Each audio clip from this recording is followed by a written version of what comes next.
Hi, this is Nate with Keystone Microsoldering. First, we're applying some flux and removing the bracket that holds the HDMI port in place. This port was completely removed and missing all of the insides. We use low melt solder to remove the HDMI port at a lower temperature, as the newer PlayStation 5s use unleaded solder. I'm using a hot air gun under the motherboard to help with this process. Next, we braid the through holes to remove the remaining unleaded solder, which can be tricky.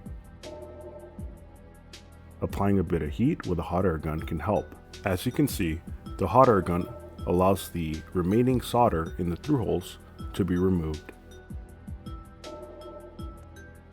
We're now mixing the leaded solder with the unleaded solder, and we're using a braid to remove the old solder from the pads. Cleaning the board again, though not necessary, it ensures a better finish. We apply some Amtech flux and proceed with installing the new HDMI port. While some people might simply use a hot air station to remove the old port and apply the new one, I prefer this method to avoid burning the new HDMI port.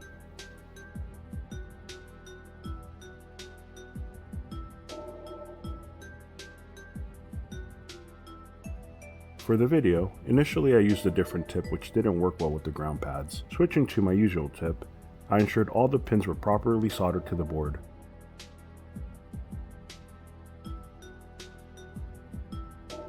Zooming in with the microscope, I check for any loose pins. In this one in particular, all the pins are in place, but if they were loose, you'll want to reapply flux and resolder it.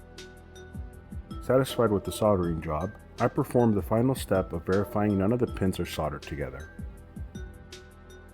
Now, we're reassembling the PlayStation 5. After skipping some of the many screws, we finally plug in the DVD drive. We ensure the DVD drive and fan are reconnected.